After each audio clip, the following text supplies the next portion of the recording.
we go. We're live now.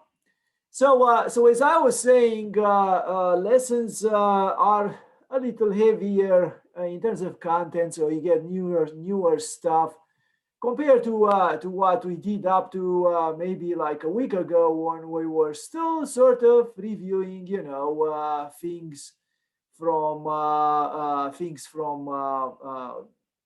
previous classes like pre-calculus, college algebra, etc. So right now we are pretty much getting newer stuff. And that was the case with lesson 2.1, which I am going to continue today. For my promise, I will send practice problems, post them on Canvas like we did last time. The exam is on Friday, so we still have 3 more days before that. This is going to be our last lesson, essentially, if you want, in terms of covering newer material that's going to be required for the test. So now this lesson is, in a way, very much a review of what we used to do up to this point. So we're still doing limits, even though we call them derivatives. Remember that derivatives are limits. So we're still doing limits, calculations of limits and such. So that's pretty much the reason why I'm going to include this thing in the first test. So I'm going to test this on the first test. On the second test and so on, you will have a bunch of other types of problems. The same concept, derivatives and such, but the different types of problems, and we will focus on those. We have some formulas and things like that. So quite a little bit of a different topic, if you want, even though it's got the same name. So let's get started with this. Let's share the screen. So again, the goal of today's lesson is to review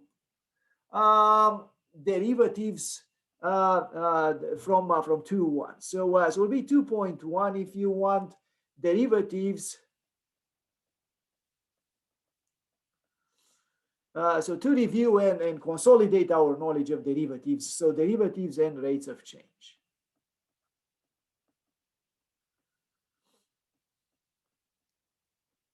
As I was telling you last time, the notion of rate of change or instantaneous rate of change is most likely going to be used in things like chemistry, physics, possibly, most likely physics, chemistry, biology, things like that. So we don't we use it in math, but not at the point of at the level of that these other sciences use rates of change. It's important, certainly. So I am going to do this problem. And this is going to be number 4 of section 2.1. Per my promise, I am going to solve problems from your homework. These are the problems that you will be, again, tested on the test. So it's very important to know how to do this properly. So over here, they tell you, here's a curve, y equals, and it says x minus x cubed at the point 0, 1. The other way around, 1, 0. So sorry about it. There we go. Let me, so deletion is not very straightforward here. All right, so 1, 0. And it says here, calculate the slope of a tangent line at this point to this curve. So find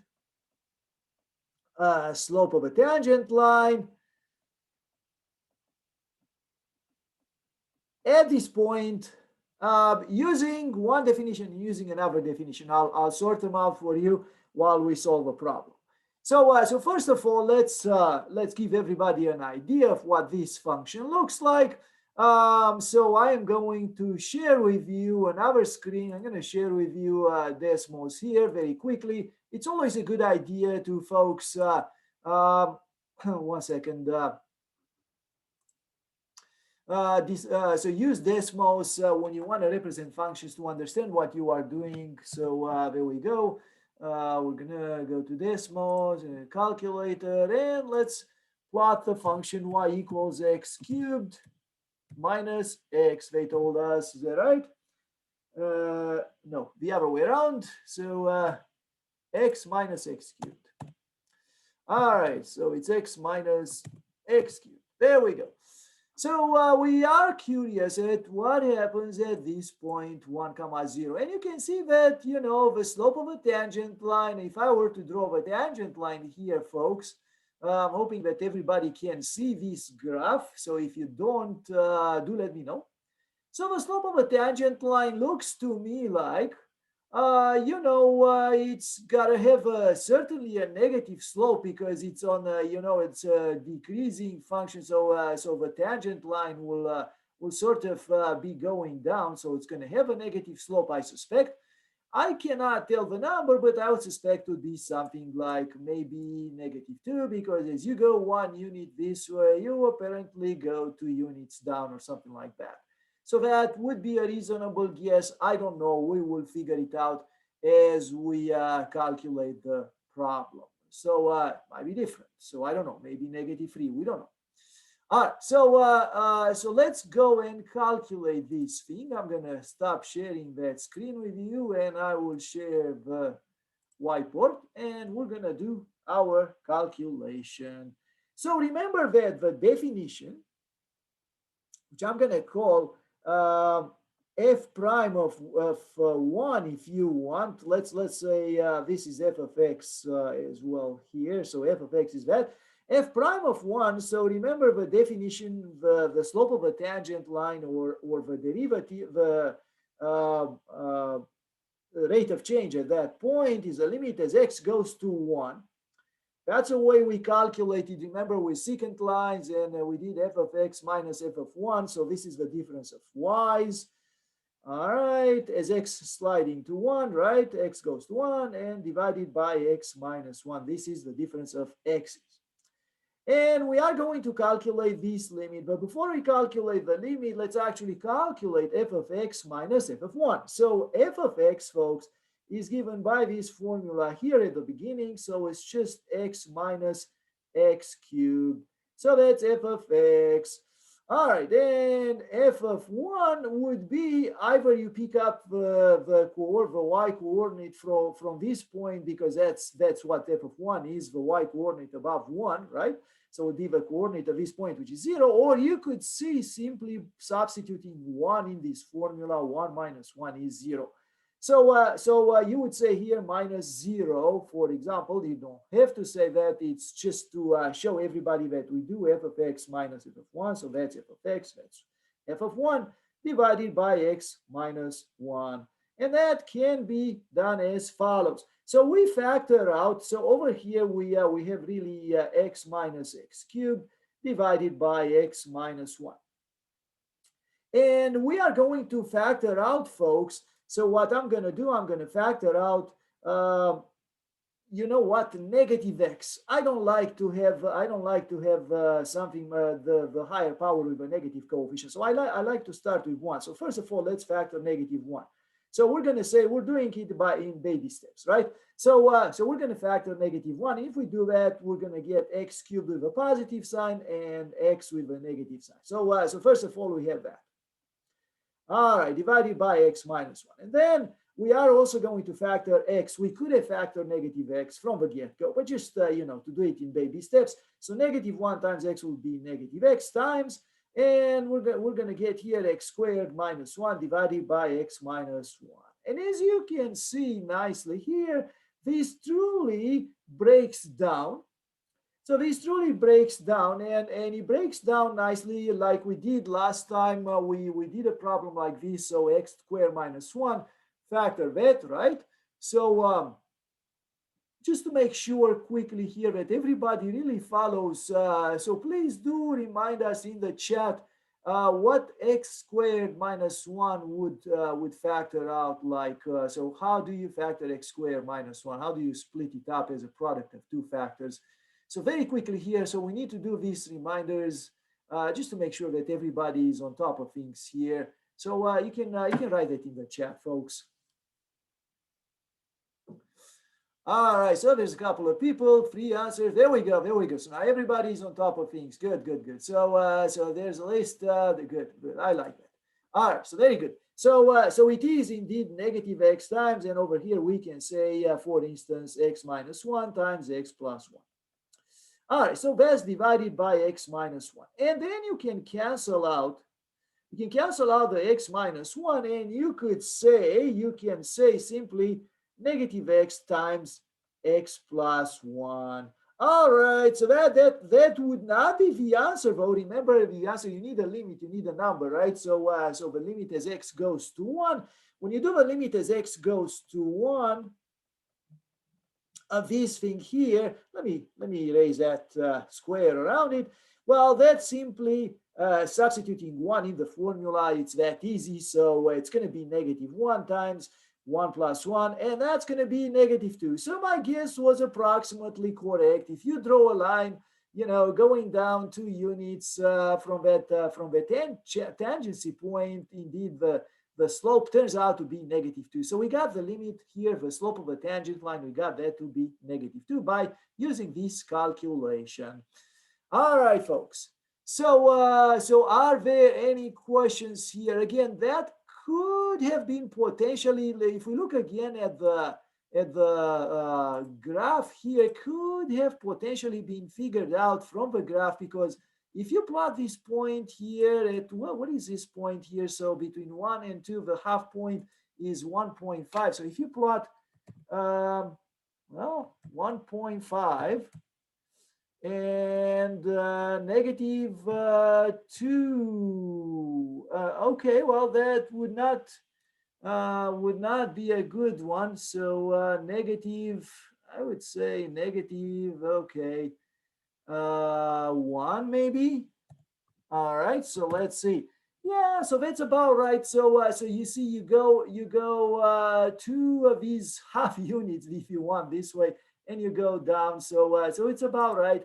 If you also plot the initial point, which was 1, 0, and you connect these two, yeah, that's about right. So that looks like that would be the tangent line. So the tangent line equation, or the line that goes through these points, would be, according to my calculations, y minus 0, right? Because it's because I want to go through this point. So I'm going to say that is equal to negative 2, which I found to be the slope times x minus 1.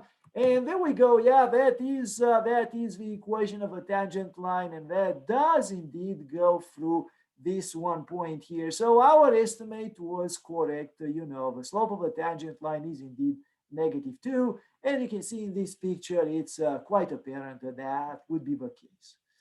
All right, so let's stop sharing this screen and let's go back to our initial whiteboard here. And let's answer the second part of this question. The second part of this question says, calculate this limit using a different formula. Well, we have not covered that formula, and this is what I am going to do right now. So I am going to explain you how that formula goes, and we'll come back to this, and we will solve this problem a second way. So there is another formula for the limit, an alternative formula for the derivative as a limit. And this alternative formula goes like this, folks. So remember that when we defined the derivative, we said f prime of, I don't know, like in this case of number a was the limit as x approaches a, right, of f of x minus f of a divided by x minus a. And if you represent this situation on a graph, so let's say this is a graph, this is the point a comma f of a over here. This is the point that I'm interested in, right? So a would be on the x-axis. And there's another point here. This one here is x comma f of x. All right, so that being said, this is x over here. So if this point slides towards this one, you got this secant line sliding towards the tangent line. So that was the idea of a limit. That was the definition that we did yesterday. Today I'm going to teach you a trick. So look here, folks. When you let x go closer to a, this difference here, this x here can the difference between x and a can be h. So the distance between a and x is h. Let's say so the distance from a to x, or simply x minus a. So h will be x minus a, this distance. So if you look carefully in the formula here, we do have the x minus a, the distance between x and a. It's measured over here, so we can replace that by h. And now, if we replace that by h, why not replace all the x's in the formula by h? Or some related h formula. So that will do the job, because we can say, instead of saying that x approaches a, I can say that h, the distance between x and a, approaches 0. So I can rewrite this limit as h approaches 0, instead of saying x goes to a. Over here, denominator we just discussed would be h.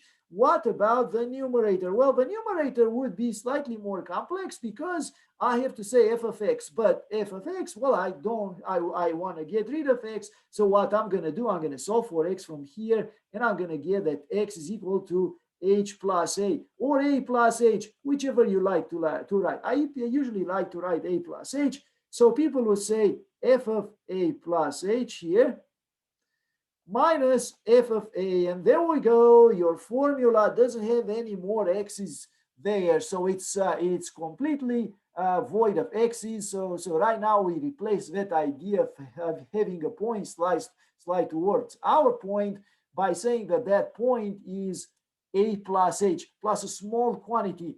So this was the idea of when calculus was taught maybe like 80 years ago or so. People used to talk about small infinites. So that's the idea of getting very close to 0 from the right side or from the left side, the same thing. That's the idea of using h there. So some people in physics nowadays, they still use delta x or something. So you might see this formula, but I don't want to confuse you with this. So some people would still say, even in math nowadays, they would still say limit as delta x goes to 0 of f of a plus delta x minus f of a divided by delta x. It's the same formula. So you might see this in physics, but I would say in math, in this book at least, we would not use this thing here. So it's the exact same formula. So we use h for whatever reason.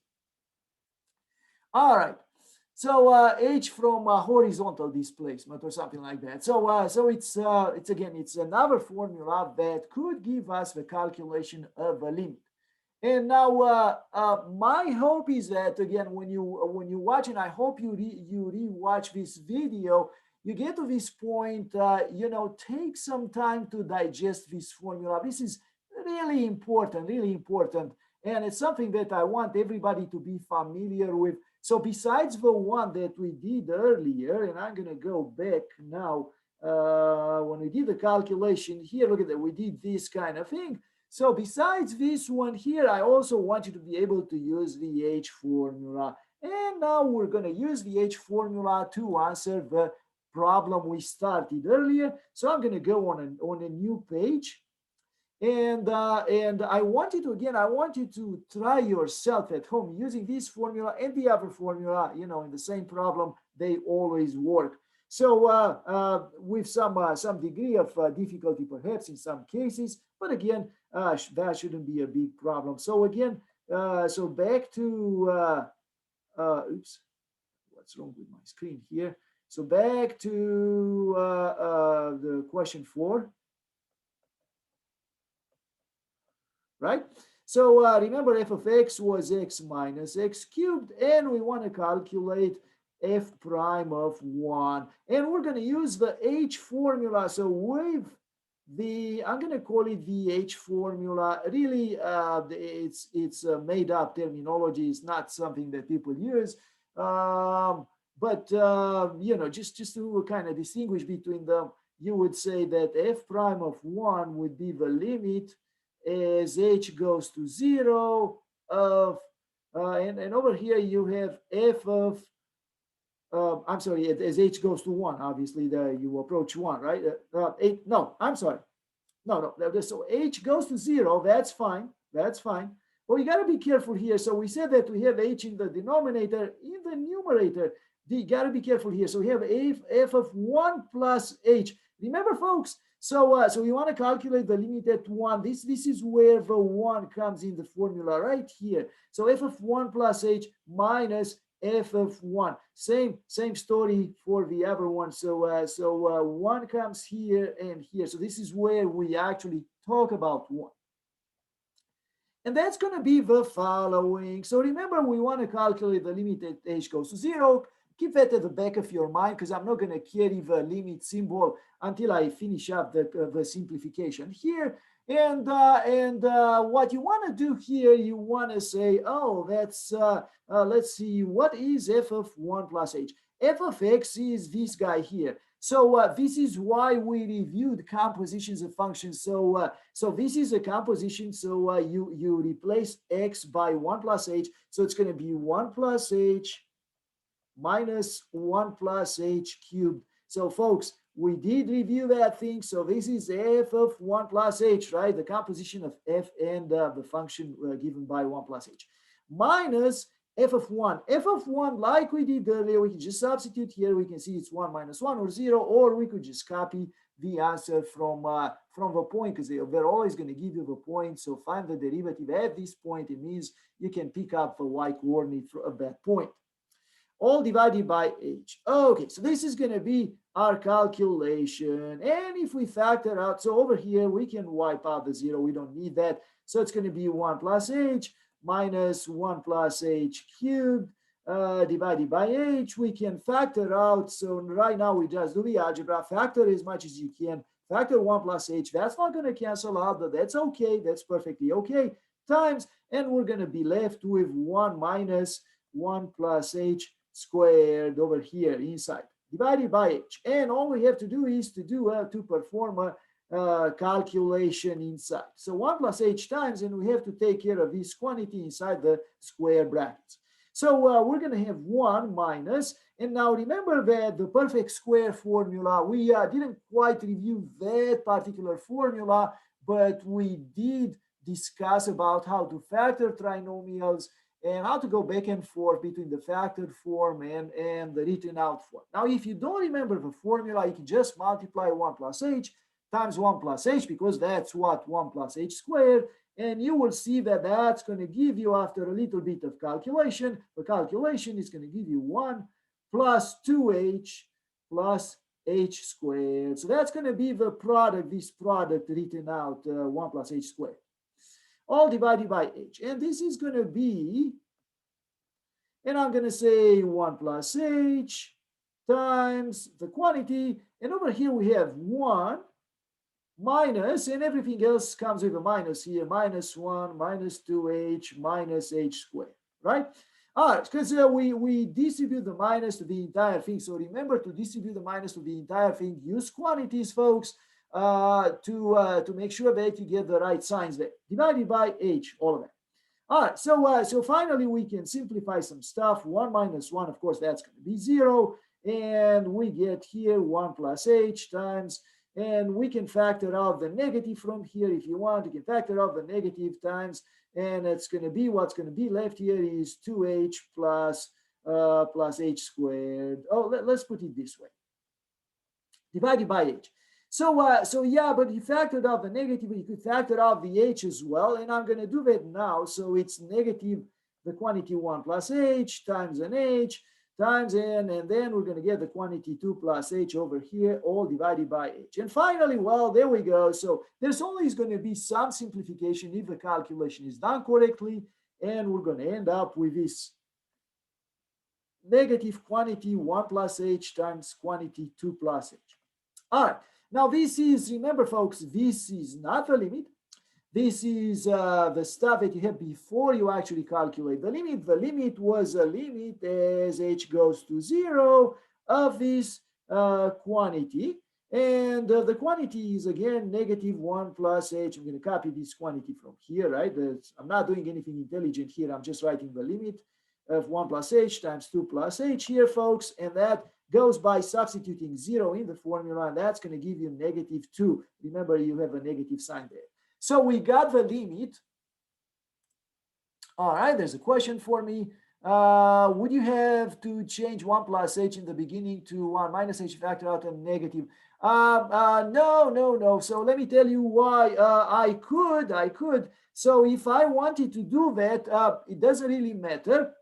If I wanted to do that, so if there's negative 1 plus h and I want to put the negative inside the quantity, now be careful, you want to distribute that to the entire thing. So that will be negative 1 minus h, but it's not going to make a significant difference. I could just keep it outside. So usually I like to factor negatives out rather than working with them inside, but it's up to you. Does that make sense? So, yep.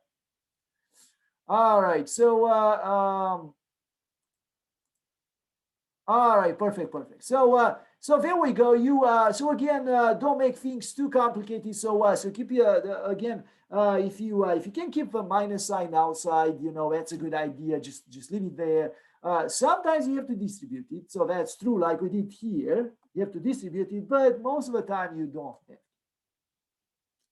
All right. So I say it's a it's a matter of taste. So if you want to do that, you can. That's fine. It's not a mistake.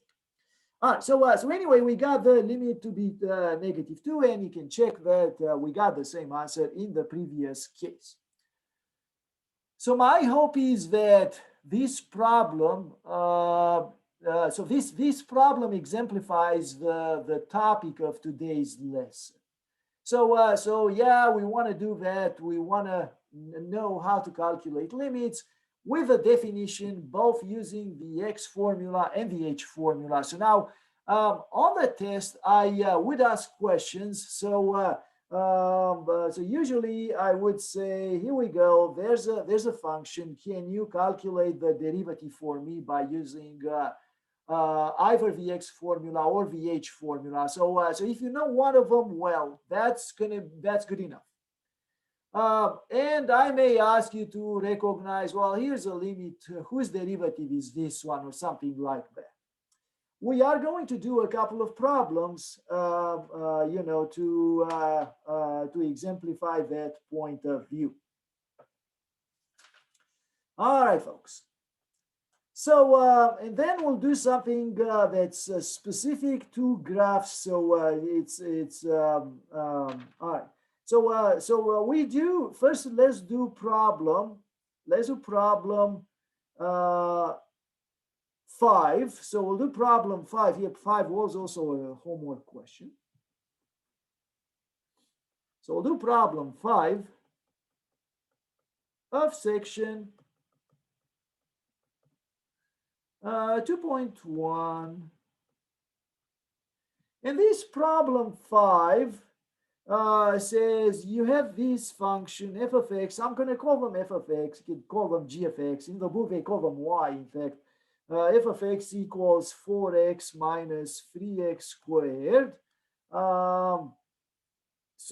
Okay, and you say at the point 2 comma negative 4. And it says here, find the equation of a tangent line. So the point is here to find the equation of the tangent line to the graph at that point. And sometimes it's not so obvious what the equation would be. I will point out here, maybe you can guess here. So let's go back. And let's look at the Desmos situation. Let's look at this function in Desmos. And I'm going to say here, you know what, let's wipe out these points. So the equation is, in this case, 4x minus 3x squared. So I just change that minus, and over here I have, instead of x cubed, I have x squared. And I have 3 over here. And what point do they want us to look at? 2, -4. All right, so let's plot 2, -4 on the graph. Let's see where that would be. It's very easy to figure out, folks. Just below 2, right? It's over here. All right, at the bottom of a graph. So what would the equation of a tangent line be? Boy, that would be a bit of a challenge. So I suspect it might go through, it might be something like -5 or -6 or something like that. I cannot really assess it.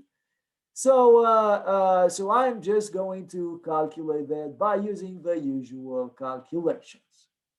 So I'm going to stop sharing this with you, and we're going to go to the whiteboard, our friendly whiteboard, and we're going to calculate that by using the x formula. So for example, I'm going to say that f prime of 2 is equal to the limit, and now this is easy to remember because you always slide x towards 2, right? Of limit as x goes to 2, f of x minus f of 2 divided by x minus 2. And that is equal to, and obviously over here, folks, we have the following things. We have the f of x, we have a formula for it. It's 4x minus 3x squared.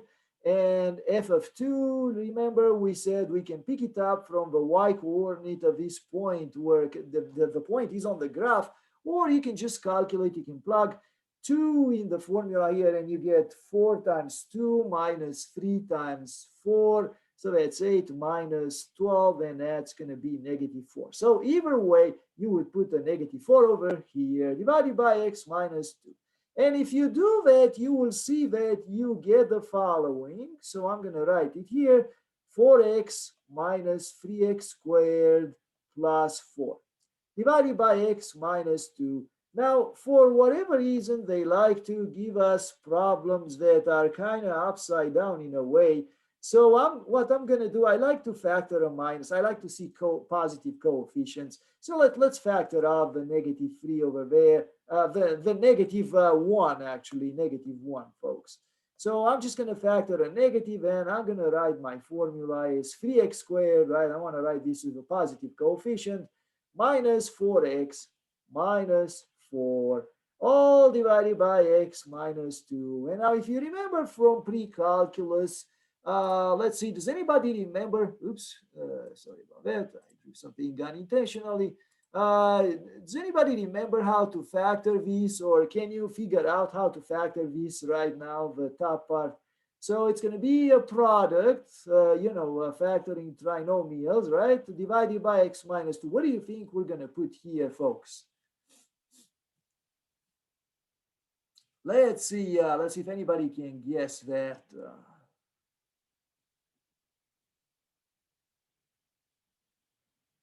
All right, so can anybody figure this out, folks? You can write in the chat. I'm going to give you a few seconds here to figure this out, and then I'll write out the answer myself if there's no guess. All right, so let's see. Okay, so somebody figured out. Let's see, what would that be? 3x plus 2 times x minus 2. Very good. So yes, that is the answer. So it's going to be indeed 3x plus 2 times x minus 2. Now, how do we guess this thing, folks? So Sammy already knew probably the thing, but let's say there's somebody who's forgotten that. How do you figure this out?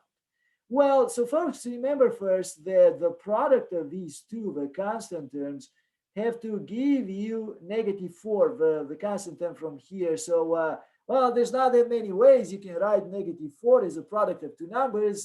They should be either -2 and 2 or -4 and 1 and things like that. So that's one thing. And then there's the product of these leading coefficient, this one from here and this one from here, which are 3 and 1, whose product has to be 3. And that pretty much it's a giveaway of what the formula should be, because you don't have that many options, so you could to mix and match these coefficients. So this would be one of them. If you're not sure, you can do a trial and error. So let's say you don't remember that, this would be the thing. If you choose different signs, you can just multiply out and see if you actually get this thing or not. In this case, we do, because you get 3x squared minus 6x, which is 3x times 2, which is minus 6x, right? Plus 2x, that's going to give you negative 4x minus 4, 2 times negative 2. Okay, so that being said, I'm glad you all, hopefully most of you remember that. We're going to cancel out the x minus 2, and this is the fun part, and we end up with negative 3x plus 2. And we can say that f prime of 2 now is the limit as x goes to 2 of negative 3x plus 2. And you can see here that this will give us, let's see, it will give us negative 3 times 2, 6 plus 2, 8. All right, so that's a big slope. See, I couldn't guess that just by looking at the picture. So now let's look at the picture quickly and let's see what's going on the picture. So let's verify that our answer is correct. So we got the slope of negative 8. Okay, good. All right, so let's see, is it true that the slope is negative 8? So if we do y plus 4 equals negative 8 times x minus 2, would that be a tangent line? Because the equation of a tangent line, folks, is, y minus y0 equals the slope times x minus x0, the point slope equation. And that pretty much is obvious that that's the case.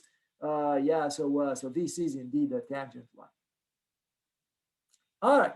And that is the equation of a tangent line, is what I just wrote here. So y plus 4 equals negative 8 times x minus 2.